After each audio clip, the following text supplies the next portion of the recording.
those of you listening on the pod. Emilio coming in the clutch. You ain't no Tim, but that was pretty solid, man. No, and I remembered to pause it. It was still on loop, so I saved it. We're good. We're good. We're growing. We're growing every day. All right. Continuing here, welcome to hour two. Continuing with the Matthew Golden scouting report. Let's look at the strengths here. Average size measurables, but doesn't play small. That's huge. Graceful athlete with outstanding control and release and route breaks. Uses different techniques to make corners feel his presence, opening comebacks and curls. Favorite route is a 14-yard curl. Ooh, you know what I just immediately thought of? So I'm trying to think of the set. It's a balance ace set. Okay, so we're going ace 12 or 12 Okay. ace, I should say. So you're going 12 ace nasty, which is nasty splits. Mm-hmm. You're a balanced set with a tight end on each side, and they love to run the play action pass, and Christian Watson's great at this. They've got these two choice routes, what we're talking about with Matt LaFleur's offense. Here's another example of those choice routes. It's a go curl is essentially what it is, and you're reading the safety. If the safety flips his hips to run, you chop that thing down and turn it into a 14-yard curl, right? If the safety you catch flat-footed, run right by his ass. Yep. That right there is what they're talking about, being able to make his presence known in the route running to where the safeties would flip their hips and you chop that thing down on a 14-yard curl.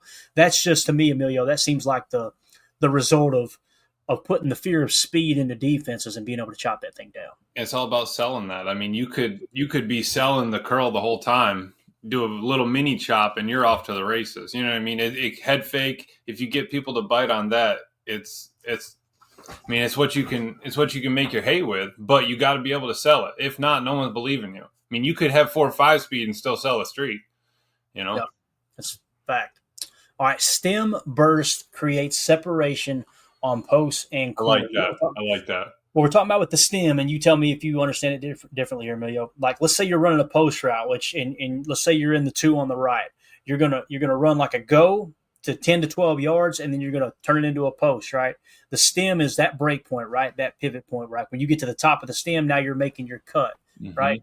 Stem burst creates separation on posts and corners. That's huge. And again, we just got through talking about choice routes in Matt LaFleur's offense, specifically the wolf concept, where it's a 1 with an out, a 2 with a corner.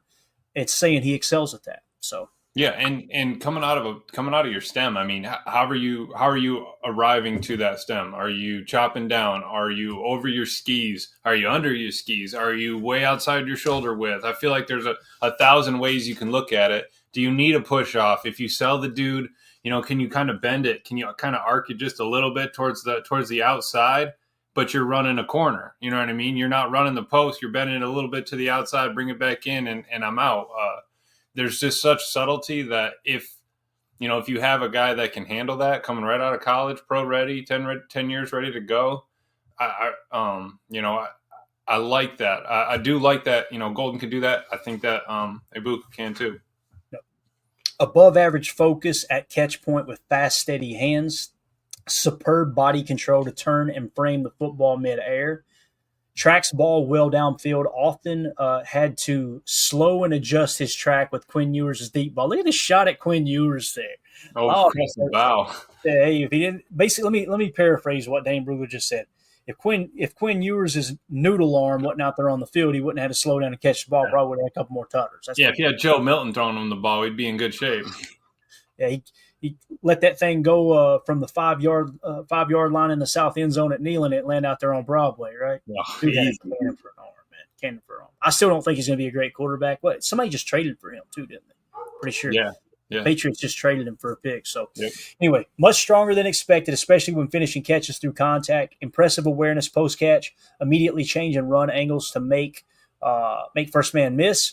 Averaged at least 20 yards per catch in 10 of 16 games in 2024. That's wild. Returned 2 kickoffs for touchdowns. Here we are again. Another returner.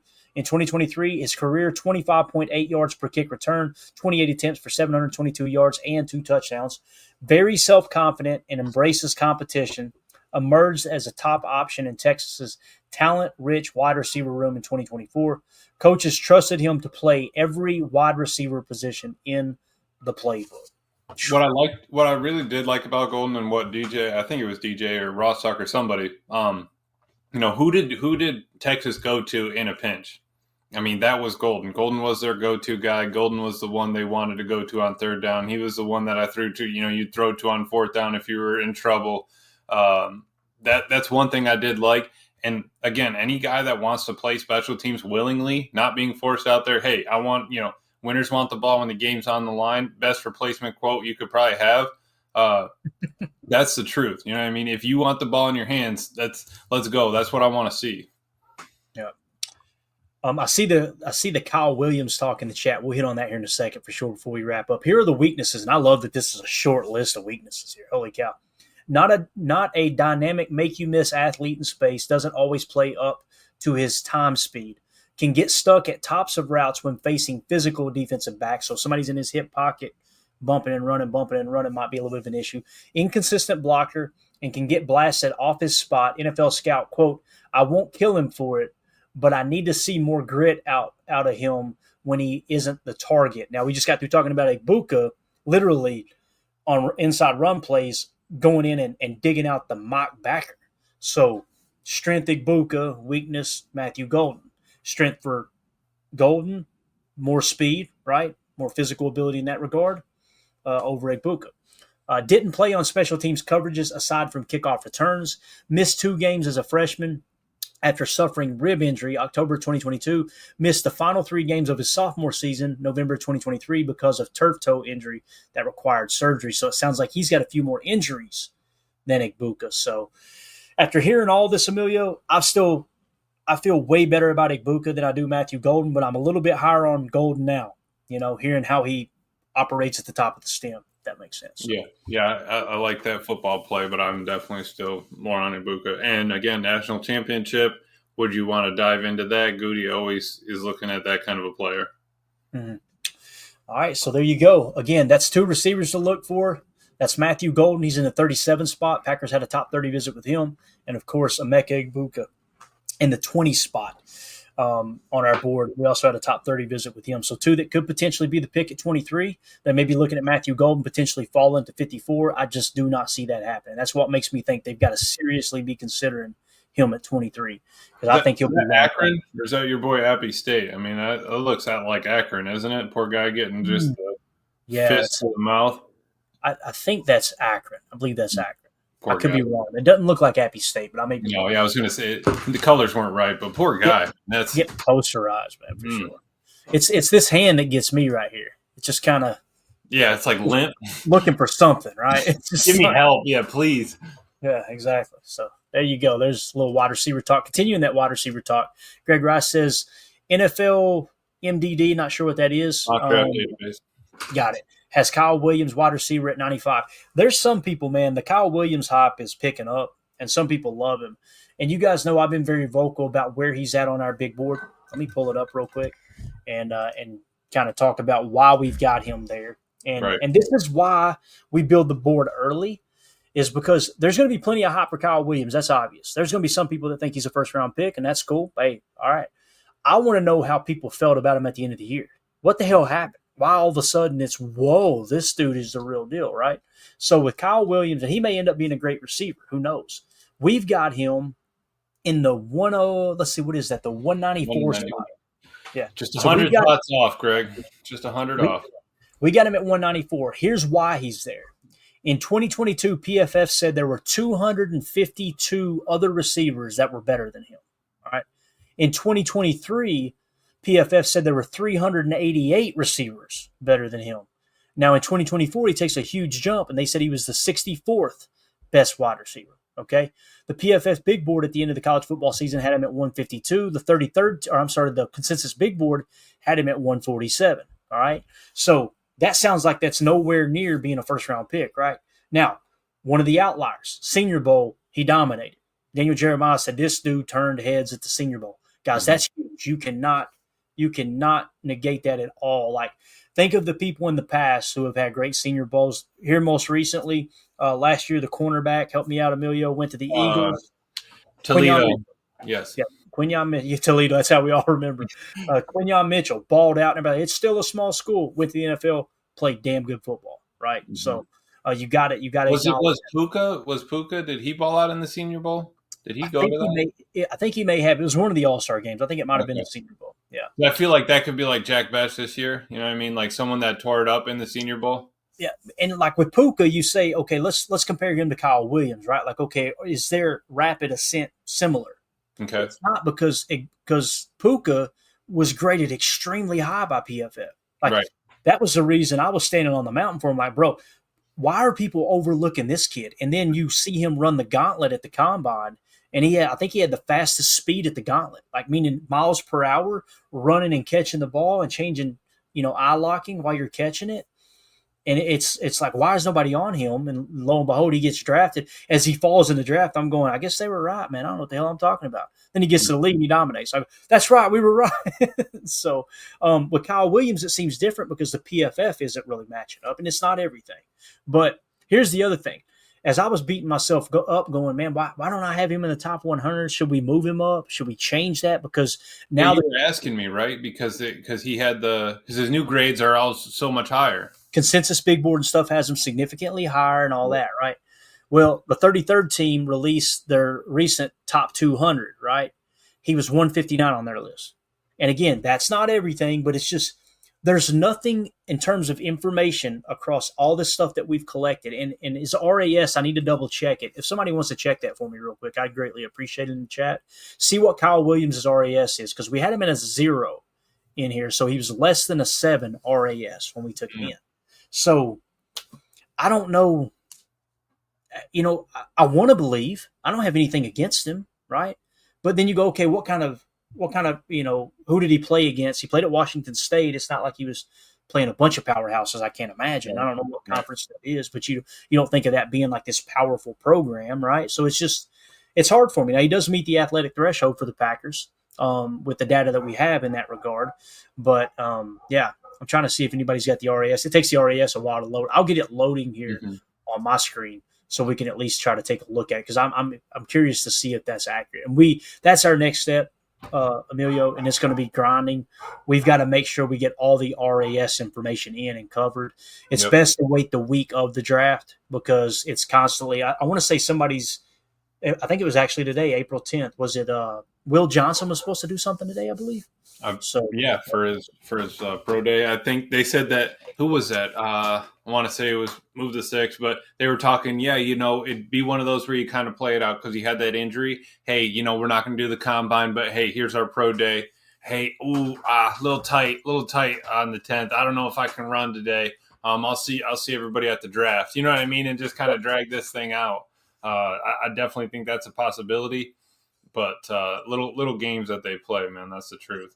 Yeah, there it is. Okay, so Math Bomb, Greg Rice says Math Bomb says 7.67. So we need to give him a 1-point bonus. I've got it loaded up now. I'm going to double check it right now. And that's what we're looking for if you got it off the site there.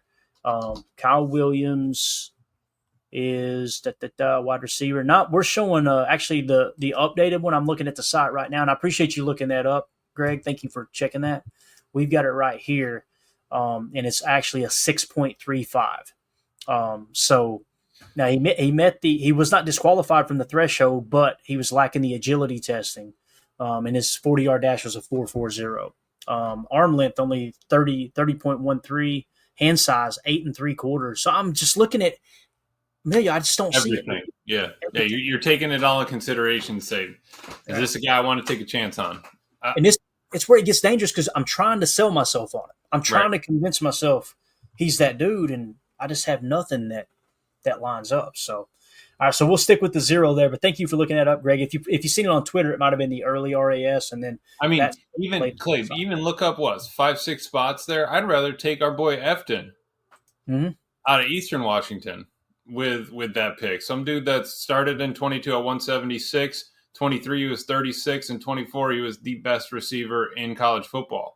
Okay, getting no respect going at the 242 PFF and 267 consensus big boards. All right, yeah, that would be the kind of guy at that sort of depth that I would take the poll on, Yeah, Siggy coming in here late, man. He said, I'm not on Lombardi time. No, you aren't, sir, but hey, this show sucks, so it don't matter. How many times are you going to come to my press conference late? Sit your butt outside, sir. Now, welcome in. His receiver. Appreciate you swinging through. All right. So anything else you want to hit? Oh, you know what? We've got one more thing to hit on Matthew Golden real quick. I should have did this before we wrapped up. I got ahead of myself wanting to dive into that Kyle Williams stuff because I'm fascinated with it, man. I want to believe. I just can't. I can't find enough information to believe. But I'm going to pull up a screen grab here real quick to cover our butts. But this came from Greg Cosell on One Bills Live, which is obviously a podcast that's geared around the Buffalo Bills. I want you guys to hear what he had to say about Matthew Golden here. That's perfect because he is a young whippersnapper. So here is Greg Cosell on Matthew Golden over on One Bills Live. Make sure you go give it a retweet. You can find this. I quote tweeted it out. Here's the audio from his take on Matthew Golden. And he's a guy you can line up anywhere in your formation. He can run routes from different splits, different looks. I think he's pretty refined as a route runner. There's a sense of pace and tempo to his routes. Steve, you know what I'm talking about. You know, one of the things corners always say is that some guys that make every route look the same, you know, those guys are hard to play against. He has a feel for just how to run routes. He knows how to change speeds when it's appropriate. He understands the leverage of defensive backs to create separation. And I think, put aside the 4.29, he does have a vertical dimension that I think can transition to the next level. He's got sudden acceleration. He's got an extra gear. To me, he was this year's Brian Thomas, not the same kind of receiver. I don't want people to think he's the same kind of receiver because he's not, but in this sense. Last year, I thought Brian Thomas was an ascending player when I watched his LSU tape, and I thought when he got to the NFL, you'd see that, and that's exactly what happened in Jacksonville this year, and I think Matthew Golden is that guy this year. I think he's just going to keep getting better, and I think he'll be an ascending player once he gets to the league. Emilio, I think that's huge, man. And I love that he always mentions that, you know, when someone's an ascending player, like you're getting better as you're coming into the league. You're starting to hit your stride. Because some guys, they kind of peak, they start to taper back a little bit. Then they get to the NFL, they're overwhelmed, and they never really get going, right? Like Mike McCarthy used to say all the time, Coach McCarthy would say, you know, there are no bad players in the NFL. There's good players and there's great players. Sometimes the difference between the great players are just being put in the perfect situation. The perfect time, everything just kind of clicks and you go, right? Yep. I think that's a real thing. I really do. I think that's true. I think that's completely true. And that was what I was going to bring up. I sent it over in the text, but listening to Move the Sticks, they were talking about kind of this draft, right? So he was breaking it down into a couple categories, saying obviously this is the last full week, right? Coming up here before the draft. He said that it's, you know, this is where they're going to polish the draft board. This is where they're in their final meetings at this point right now. Breaking it into three settings: starters, not stars for this draft, traits versus production, and positional value versus quality of player. He said that this draft's a little bit different. So let's look at it as, all right, starters, there are a lot of starters, not a bunch of blue chip stars, right? What are his traits versus what did he produce in college or what could he produce in the NFL? And then positional value versus quality of player, like edge rusher. Do we want to take an edge rusher because it's an important position, or do we need a super good guard that just fell to us, or something like that? So I think those are kind of things we need to keep in mind. Also, DJ was saying he feels it's a stick and pick draft. Where they ask him to make a lot of trades, obviously on TV, but he thinks that, hey, if you're in your spot, take that pick because you've done your research, you've already gotten there. And with it not being a bunch of stars, you really need to kind of do that research to know, is this guy going to fit in your team, in your scheme? It's huge, man. And you notice there was nothing there that said, yeah, focus on need. Like, as fans, we're always, well, we need this, we need that, we need this. That's not how scouts operate. That's not how GMs operate. They're not going in the draft going, boys, hey, here at this 23rd pick, we better go get us a receiver. It's just not how it works, man. It's how does the board fall? Where's the quality? Where's the depth in the draft? Where are the clusters? And like you said, are you gonna go traits over this? And I love what Bucky Brooks said a couple episodes ago. If you guys, J. Cole said, just watch Move the Sticks today. It's unbelievable, man. Yep. Whether you're listening on the pod, they do such a better job than I do trying to articulate through a podcast. They crush it, dude. So, but one of the things Bucky Brooks said was, you don't go to the grocery store hungry. Never. Don't go to the grocery store hungry. That's what you're doing when you're going into a draft form. We got to get a receiver. Got to get a 3-tech. We got to, you want that. You want it, but you try to force it and you're going to screw it up, man. Yeah, I go to the grocery store hungry. I'm leaving with about 4 bags of Chex Mix. Give me a DiGiorno. Let me get, it can get out of hand. And you know what else they were talking about was, you got the GM looking at players, right? Obviously they're there to pick them. They're there to make that decision. But we've talked about not looking just this year, not just, hey, what position can we fill right now to make us better right now? Like, what position is going to need to be filled in 2 years? What position is going to run out in 3 years? How are we going to chase that down? And then what got me today was when they were talking about we know our developmental coaches. That was big. So, like, you're a GM, you're taking into consideration, hey, DA can develop the crap out of a safety or a corner. Mm-hmm. Perfect. Okay, maybe let's take a little bit of a developmental guy in the 6th, 7th round that we can get DA's hands on so that he can turn him into something. Maybe we don't need to reach in the 1st or 2nd to get a corner that is, top of the value, top of the list because DA's so good at it. But hey, maybe we do need to get, we struggled with our D-line coach last year. Maybe we just need to get a starter at that position and kind of set him and go just because we don't have as good of a developmental program in that position group. That's something we don't talk about often either, man. And we don't have time to do it here, and nor am I qualified to. But how important the positional coaches are in the development of a player. We're in this Madden mindset of that guy's going to be an 82 overall, and he's going to come in, and by year 3, he's going to be a 90. And we're not even taking into consideration what is going on with the coaches. Or do we have the right guy in place? And it sounds like the Patriots coach we brung is going to be the new defensive line coach. Defensive coordinator experience. We now have, because he was the DC for Gerard Mayo in New England, and he worked for Bill Belichick for years. We need to do a breakdown on him next. We need to get into some coaching stuff during the downtime for sure. Yeah. But so now you got a former DC that's going to be your defensive line coach. Derek Ansley is your DB coach, former DC, right? Mm-hmm. Jeff Hafley is your DC, and he's a DB whisperer, right? Yep. So Camp left, right, because he was coaching the linebackers, right? He's now a DC. Did our linebackers get better this year? Did Edrin Cooper take off? And that's something that Goody's paying attention to as well. Hey, I got to make sure that I know who I'm, 1, bringing in to do the job, and 2, can he do his job, or do I need to kind of hold his hand to get us through? Like, is that going to be the, kind of slide under the rug thing, or hey, I want to give you this project. That's maybe that's why we didn't, we haven't loved LVM, right? We had a D-line coach that didn't work out. Maybe they just couldn't develop him. Maybe we just couldn't get him to that point of squaring him away. That's why, hey, we don't like kiln guys. We don't like guys that are going to be a ball of clay because we don't have the kiln. That's the problem. And that's what Ryan has done a good job talking about too. It's like people act like we haven't done anything to the edge room because we didn't go out and overpay for someone who wasn't worthy of that contract. And this free agency class, we talked about it. You can go back and watch the show before free agency got here. We're like, ain't nobody in here we really love. Last year it was, give me Xavier McKinney. We thought Aaron Jones was coming back, so we wasn't on the Josh Jacobs train. If we knew Aaron Jones was going to be gone, hell yeah, Josh Jacobs would have been a dream, right? And we talked about him a little bit, like which version of Josh Jacobs are you going to get? Obviously, we got the good version as opposed to the bad. But this year's free agency, and hearing Ryan talk about it, he's like, you guys don't even realize the change they made. They pulled the defensive line coach and said, hey, bro, this ain't working. This wasn't good enough. And they went and tried, and they think they upgraded. Time will tell if they actually did.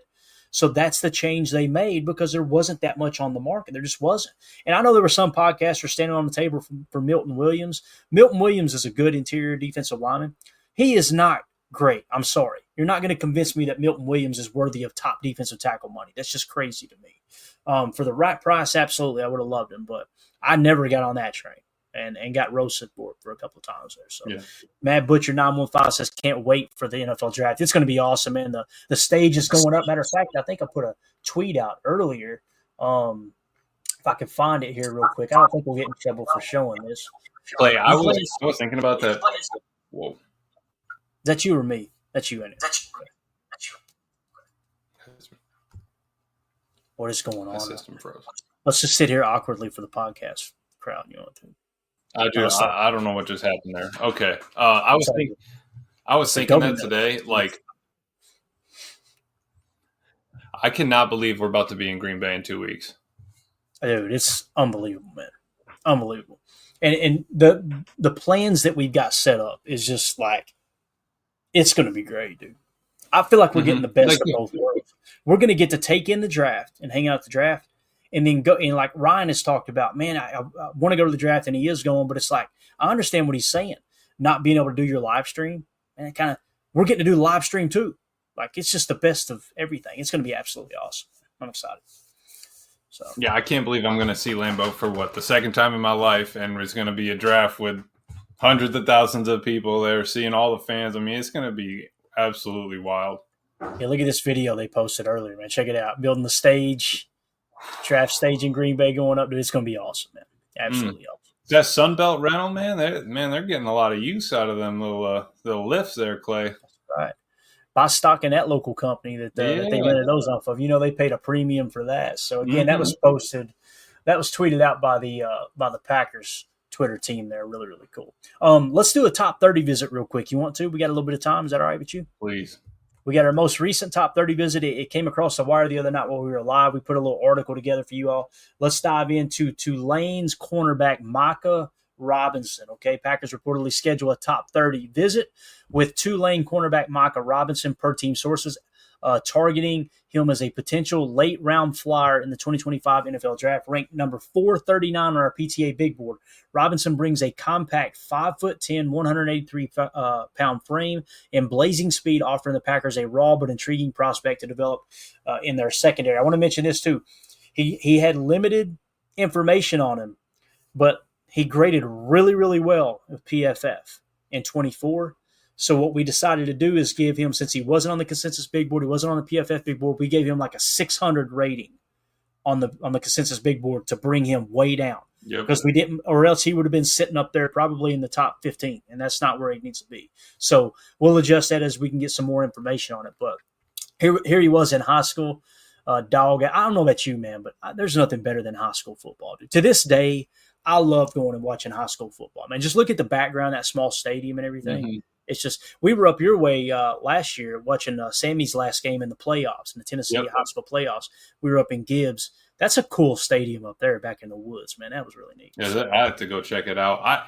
And just thinking, like, bro, you were at school all day long. You know what I mean? You got up at 7, 8 a.m. You went to your science class, your social studies, and let's just strap up under the lights and go crack some skulls. Like that, yes. I missed that, man. Same, dude. Same. All right, scouting report coming out of high school. A 3-star recruit from Westlake High School in Atlanta, Georgia in the 2021 class. Micah Robinson stood out as a versatile athlete with a knack for making plays. At 5'10", 165. He started as a cornerback and return specialist. You catching a theme here tonight? All three players we've talked about, return specialists, right? Showcasing electric speed and quick feet that also translated to track, where he ran a 10.8-second 100-meter dash. His senior tape highlighted instinctive ball skills with a fearless tackling mentality, earning him all-region honors. Robinson committed to Tulane over offers from Appalachian State and Coastal Carolina, seen as a high-energy prospect with upside. As a matter of fact, I think he signed with someone else before Tulane. So the article just kicked in Tulane there, and we're going to talk about it. But here are his PFF grades. 2020, a 56.2. 2021, 75.2. 2022, 73.5. 2023, 69.8. And then look at this jump when he got to Tulane. In 2024, 84.3. Like that, I mean, that's impressive. That's really impressive. He played 60 snaps in the box, but the majority of his snaps came out wide with 477. Look at the run defense grade, Emilio. 90. My man at 6 foot 184 sticking his nose in there on the run. Mm-hmm. So here's the college stats. Robinson played 4 years at Furman. That was the small school, okay? So he actually got recruited to Furman. before transferring to Tulane for the 2024 season. At Furman, he appeared in 11 games in 2021 as a reserve, 13 games in 2022 with 35 tackles and 3 interceptions, and 10 games in 2023 with 34 tackles and 2 interceptions. After transferring to Tulane in 2024, he played in 14 games, recording 33 tackles, 2 interceptions, and 1 forced fumble, while showcasing versatility by splitting time between left and right cornerback. That's huge, because when it comes to cornerback, you've got a dominant eye. If a corner can play both sides, that means that dominant eye isn't affecting, his production in that regard. That can be a very, very important asset as well. He also played strong safety against Navy's heavy running attack in Week 12. So in Week 12, they knew Navy was going to run a triple option. So you know what? Put our boy in at safety. He can tackle. They moved him from corner to safety and put him in the center of that defense to help key and diagnose that triple option.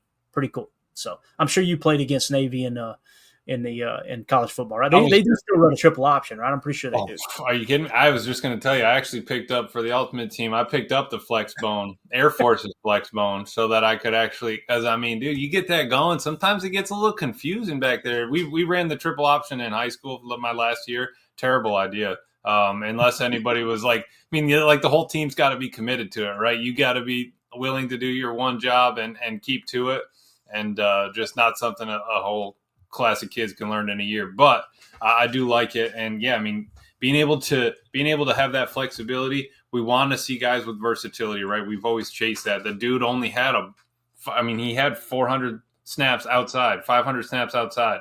You wouldn't think that he has that versatility, but hey, let's put him in 60 plays. That's a game. He played a whole game in the box. He's out there on extra point blocks. He's willing. Guy wants to be on the field. Yeah. Greg Rice says, I do not see Micah on the NFL mock draft database. You won't find him anywhere. What's crazy, Greg, is he graded out an 84.3 on PFF. Their own website don't even have him on their big board. Yep. It's like, what are we even doing here? You're saying he was the 23rd best corner in all of college football, but he doesn't even meet the criteria to make your big board. That's just wild. So, again, we're going to monitor him real close, because he could jump way up quick. If all of a sudden he pops up on the consensus big board in a 200 spot or something, we really got to consider, all right, there may be something there. We might need to adjust it. But as it sits right now, I would say late round, maybe undrafted free agent is what it feels like. So RAS card was a 6'7". He measured in at 5'10.5", 183 pounds, 14 bench reps, 35-inch vertical, broad jump of 10.03, the 40-yard dash, Emilio, 4.3840. With a 2.55 20-yard split, earning a 9.13 grade score, and then 10-yard split of 1.52, scoring a 9.06. Now, the shuttle was rough, 4.55, that's horrible. 3 cones, 7.06, pretty bad too. So what you got there is straight line speed. That sounds like a returner, is what it sounds like. Yeah, you'd like to see that 3 cone under 7 for sure. Though, I'm not mad at the fact that what do we always need in a corner, Clay? We need somebody that can match speed of a wide receiver. That's right. But that's why you got to take those numbers into account. But that's why we also don't have to be completely worried about a wide receiver speed. Do we need the 4.2? This guy's only got 4.3. Could Golden get past him? Sure. But, I'd rather put my money in the speed in corner. Yeah. Yeah. So here we go. Detailed scouting report entering the draft at the combine. Robinson measured 5'10", 183, 30-inch arms, clocking a 4.38 second 40-yard dash, 36-inch vertical, although the card actually says 35. There might have been a pro day involved. His 2024 tape shows a feisty cover man who thrives in off-man coverage, using his speed to recover and close on routes. He's a willing tackler with a nose for the ball, though his slight frame and shorter arms can get him out-muscled by bigger receivers. His quickness shines in zone schemes, fitting Green Bay's flexible secondary looks, but he'll need to refine his footwork and press coverage. No shuttle was recorded, but his tape suggests twitchy, change of direction ability, projecting him as an undrafted free agent or a priority free agent with slot corner potential. Goes on to say injury and character concerns. Robinson's injury history is minimal. 2022 ankle sprain cost him no games. He played through a minor hamstring tweak in 2024, missing only one contest. His 47 career starts or career games signal durability. Off the field, he's a spark plug, high energy, vocal, and beloved by teammates for his hustle. A high school track and basketball standout, Robinson's competitive drive is unquestioned with zero character concerns. His draft projection, Micah Robinson profiles as an undrafted free agent or late 7th-round prospect in the 2025 NFL Draft, backed by his number 439 ranking on our PTA Big Board, but only because of his limited information on it. If we use PFF grade only, he would rank as a first-round talent, so we have inserted a 600 ranking for Consensus Big Board until further information becomes available. His speed and 28 starts make him a developmental stash for the Packers, who could sign him as a priority free agent or use as a late pick. His ceiling as a nickel corner or special teams ace hinges on adding polish and bulk, while his floor as a practice squad contributor aligns with Green Bay's knack for molding under-the-radar defensive backs like Rasul Douglas, a long-shot sleeper whose combine buzz could spark late draft interest. Again, that is Micah Robinson out of Tulane, most recent top 30 visit. So there you go. I'm excited to see what happens with him as well. And you are noticing that, Ted Thompson, Emilio, he liked to use a lot of his top 30 visits for undrafted free agents, right? Yeah. Goody seems to do that as well, but it's almost like he's taking maybe 10 to 15, like roughly half, a little less than half maybe, and focusing early in the draft as well. I love that combination. I don't know how you feel about it. I think it's a perfect disbursement. Hey, we got to be able to say, hey, if this guy falls to us, do we love him enough to take him? Is he going to fit us? Is what he brings to the table what we want to bring into this locker room? I think that you do that with the top couple. All right, cool. Hey, then we did our research in the middle here. We got a couple of guys that we just want to get our eyes on real quick, and then let's take maybe 5, 6, 7 of those and try to find some gems in the late round. You do that full that full scouting report, right, Clay, in college football, and then you get the little green gem. That's what we're talking about. Good to go. And then when you go from the green gem, you look at the traits. You go, all right, who's got the most traits? That's the key there, right? So I get frustrated sometimes because I get the green gem, but the guy without the green gems has more traits, and I'm like, this is tough. And that's that's a minor one compared to what Goody's going through in the scouting department, right? I can only imagine the stress involved, dude. So looking at the updated board here are all the top 30 visits. We'll round out the show with this, guys. So at the top of the board, who have met with the Packers' top 30 visit, James Pierce Jr., edge defender out of Tennessee in the 12 spot. And you got Shamar Stewart in the 15 spot, edge defender out of Texas A&M. By the way, let's just say this. James Pierce Jr. has met with the Packers twice now, and he was a captain on that team. All right, so it's mind-boggling to me what do you call it? God, what's the word I'm looking for? The unnamed sources that are saying he was a problem in Tennessee. Guys, I live about an hour and 15 minutes from Neyland. You live a lot closer, 30 minutes away, 20 minutes away, maybe. Yeah, probably. Yeah. Did you ever hear anything negative on James Pierce Jr. while he was at Tennessee? Negative. I never heard a damn thing. You want to hear something negative? Nico Iamaleava didn't show up to practice today because he wants a new contract. He wants money. He wants $2 more million, they said. I think he's at 2.5 right now. He wants 4. Right. So the point is, like, unnamed sources are saying there's an issue there, and then it's, he's a bad teammate. So the team voted him as a captain, but he's a bad teammate? Mm-hmm. How does this make sense? Anyway. So James Pierce Jr., he does not meet the athletic threshold. That's the knock on him. But again, Packers must be pretty serious about taking a look at him, seeing he's a top 30 visit. Shamar Stewart, edge defender out of Texas A&M. Threshold, check. Met with the Packers before, check. I think at the Senior Bowl. He dominated the Senior Bowl, check. Top 30 visit, check. That's one of those dudes that's lit up in the gold, okay, prime for the picking, right? We're going to have a list, too, at the end of this where we're going to have here are the players that are prime for the picking is what we're going to call it. So for the Packers. Next on the board in the 20 spot, Emeka Egbuka, wide receiver out of Ohio State. Team captain, check. Packers met with him early, check. Athletic threshold, check. Top 30 visit, check. So the only thing he's missing is Senior Bowl or he'd be in the gold. Right. So next in the 21 spot, Michael Williams, edge defender out of Georgia. Met with him early. That's a check. Athletic threshold, that's a check. Top 30 visit, that's a check. To the best of my knowledge, he was not a captain. Robert, shout out to Robert, avid listener, sent me another list of captains. I'll go through and see if Michael might have been on there. Nice. But I will say this, Greg Cosell really liked him. We gave him a 3-point bonus hearing him talk about him today. He felt like that Michael Williams is a more game-ready pass rusher than Shamar Stewart right now, but Shamar Stewart has more athletic upside, if that makes sense. So there you go. That's kind of those guys that are right there hovering around the top 20. Now, next, in the 24 spot, offensive tackle at Ohio State, Josh Simmons, captain, athletic threshold, early meeting, and top 30 visit. Next, you've got in the 26 spot, Savone Revel Jr., outside corner from East Carolina.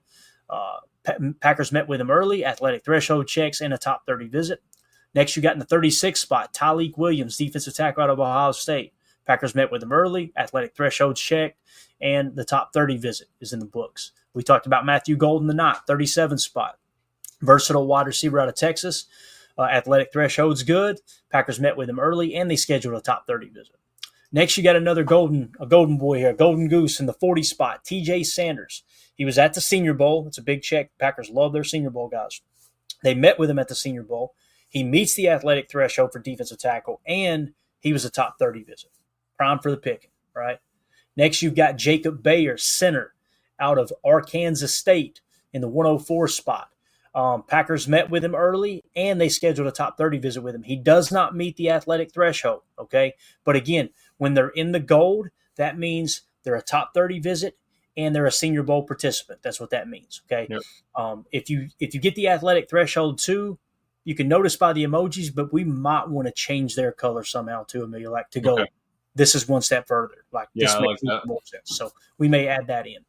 The only two that we got so far is actually TJ Sanders and Shamar Stewart, I believe. So next on the list is Isaiah Bond in the 118 spot on our board. The Packers met with him early, and they scheduled a top 30 visit. Unfortunately, he's got the purple box. What does that mean?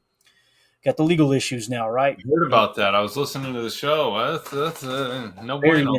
Could be BS. Could be as serious an allegation as there is on the face of the earth. I know this. I have a hard time believing that between now and the draft, which is 13 days away? Yeah, 13 days. Yeah. I don't think Goody's going to be able to get the answers to that he wants in 13 days because it just happened. Once I heard you talking about that, I'm pretty sure Goody walked into the room and went ahead and took that magnet off the board and just kind of tossed it to the side and said, if the dude falls to the 7th round, maybe we'll take him. You know what I mean? Like, I just don't even think it's worth it. I'm with you. If he's there late, you might, all right, let's take a chance. And listen, guys, we may be screwing up here, but at least there's not much guaranteed money involved. Right. And if it checks out that he was guilty of that, we don't want him nowhere near this team. Mm-hmm. That's the way I feel about it. But again, if he's innocent, that's pretty damn crappy. Somebody did that to him right before the draft. Absolutely. 136 spot, Anthony Belton, offensive tackle out of NC State. Senior Bowl participant and top 30 visit. So we want to give him a cheese, right? Though, because they at least they had a top 30 visit. Weren't we talking about if they at least met with him? Okay, let's do that because that way we can sort it by cheese all the way across the board.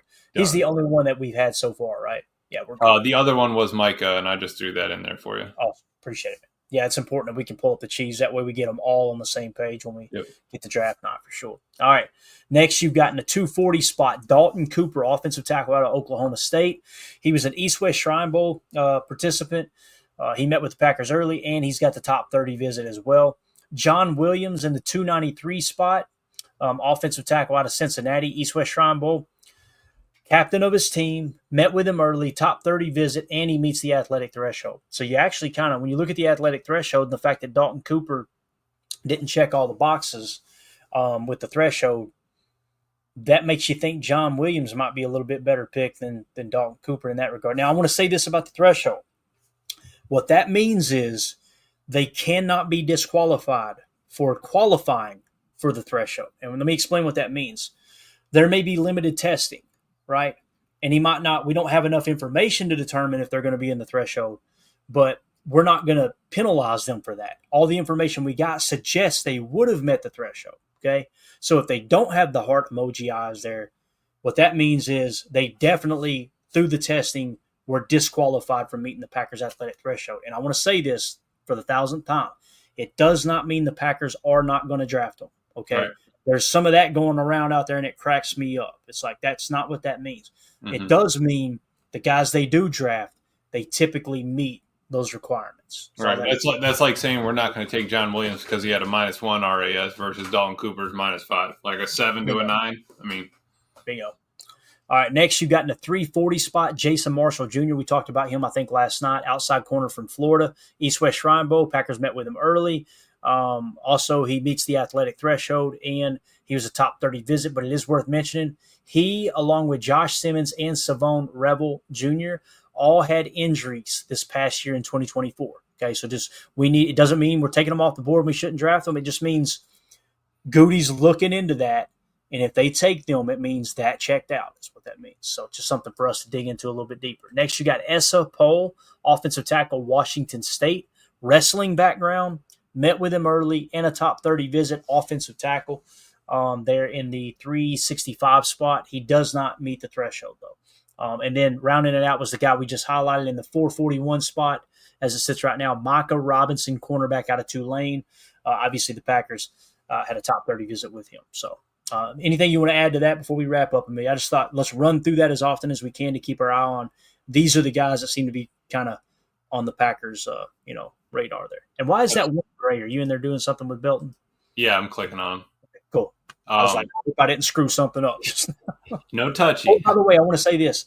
I found out that Bo, is it Bo or Imbo? It's Bo. It's Bo. Okay. Yeah. I found out, I was like, where's Bo? I kept looking, I'm like, where's he at? He got deleted somehow. So I added him back in. Also, Azare Thomas is in the system twice with different numbers. I'm wondering if I screwed something up and moved Bo's name off of that grade at some point. And it got little drag and drop issue. Listen, user error here. It's Redneckville USA here. Thank you for being patient. But I just say that because I added Bo in. We need to make sure we get many numbers in for him as possible. I think I got most of them in earlier, Okay. But I ran out of time, I know. And we need to get rid of that Azare Thomas. That's not accurate. So. Okay, got it. Yeah, Go ahead. No, we'll hammer that once we're done. All I was going to say was take a peek down there at the bottom right. We have 17 rows in here, right? So we're closing in on that 30. They're finalizing their board. Hey, we need to get these last 12, 13 kids in here, see what happens. We got to know, right? We're running out of time. We got to do it. Everyone's on the clock at this point. It's about time, about game time. Yeah, and it's going to be interesting too because I think last year we ended up with 28 that we knew of. Yep. So we may not get all 30. I hope we do, and I'm going to stay on Easton as much as I can. Like, bro, let's see if we can get all 30 this year. He is crushing it, by the way. You guys, if you're not following Easton Butler on Twitter, at Easton__Butler, dude's a godsend to Packer fans. I'm telling you, man. He's doing the Lord's work out there. So make sure you go give him a follow. So, all right, that's it. We're out. Tomorrow morning, we're going to do a morning show because, like I said, got a graduation dinner and everything tomorrow night. So in the morning, we're going to hit there's 3 edge defenders that were on that list. We're going to give you Dane Brugler's scouting report on those guys. Okay, we'll hit that. We'll also hit a little minimum threshold talk. I put an article together just talking about some of the past Packers that were the shortest, the lightest at the position, that kind of met the minimum requirement, that kind of set the minimum requirements. We'll hit on that a little bit in the morning. And then also we got a cool little article set up for those of you who are attending Green Bay. And even if you're not attending the Green Bay draft, it's just kind of things to do in Green Bay. So if you can't make it, maybe you can kind of dig into some of these historical sites that some of us are going to be trying to see and hit while we're there, to kind of make you feel like you're a little more there. And Emilio, you got to stay on my ass, bro, while we're up there. Let's make sure we're putting as much content out for these guys and gals that can't make it. That way they feel like they're a part of the process as well, man, because it's going to be a blast. So. We'll get some clips. We'll get bananas. We got to stay hydrated. Got no cramping allowed. We'll get a GoPro out there. We'll get some firsthand. Hold up a minute. Some people just heard you say we're going to get some bananas and a GoPro, and they're going, "What is going on right now?" He's talking about cramping up. You're still going, "What is going on right now?" When we were in Nashville and we were walking over to the stadium, he was eating a banana and carrying one. I'm like, why do you have a banana? He's like, "Bro, I ain't cramping up," because it was hot. I'm like, unbelievable. Dude carrying. What happened? Clay's hobbling home across the bridge after we got done. He too many daddy sodas and Captain Morgan and Captain Morgan Ossie, man. I seen that and I just gave him my wallet. I said, I'll be back. Y'all just hold on to that. Mm-hmm. Yeah, I'm gonna buy the refill bottle because I'm coming back for it.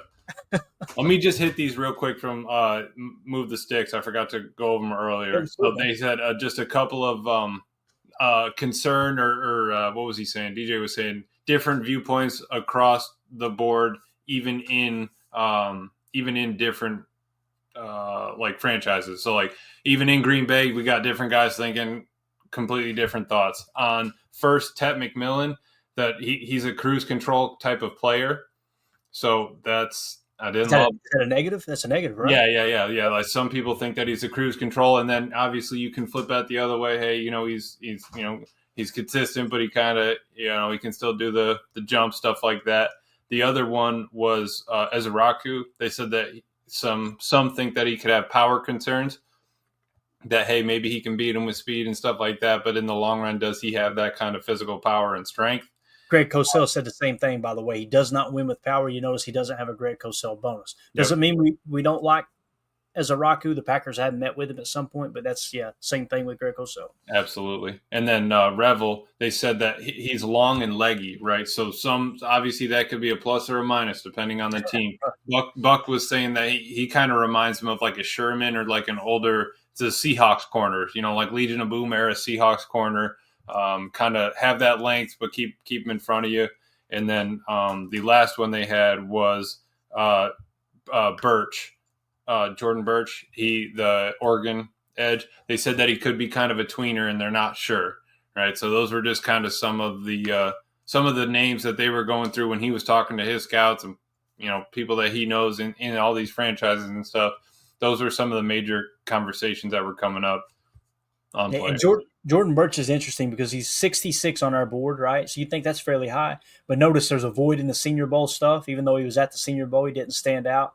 We don't have an RAS. We'll double-check that as the week gets longer here. And Greg Cosell didn't have a bonus. So it's like nothing really to ride home there. He does meet the athletic threshold, though. Yep, so. DTDN tweener for Birch. Exactly. There you go. And it's kind of like the old Bill Parcells quote back in the day. If you got two quarterbacks, you don't have a quarterback. Mm-hmm. Right? If you got two starting quarterbacks, you don't have a starting quarterback. That's what he said. If you're a D tackle / edge, you're probably neither. Right. And it doesn't mean you can't develop into one, but it's definitely something that, hey, step back and ask yourself, why is this guy not standing out at either position, right? So absolutely. Good stuff, Emilio. I appreciate it. It's always fun talking ball with you, dude. Dude, of course. I mean, the chat got a little bit out of hand. They were Clay. They got themselves. They were over here. Pat you on the butt, and you poop my hand. So it was that kind of show. Huh? Yeah, it was that kind of a chat. I might have to go back, mute our voices, and just watch the chat. All right, that's it. We're out. We'll see y'all in the morning at 8:30 a.m. Central Time. Get your butts out of bed. I know it's Saturday. AFAM, turn the Saturday morning cartoons off and hop in here and let's talk some Baltimore. All right. Everybody hit that like button on the way out. Join the Patreon group. Scan the QR code. We got to get to 100. Whoever gets to 100 can get a high five from me at the draft. So that's what's up. In the Patreon group. So we're 5-6 away. Who's going to be the lucky winner? Yeah. Everybody just unlock the stream. We just lost half the patrons. Everybody have a good night. We'll talk to y'all tomorrow. And we go. We out. Bye, guys.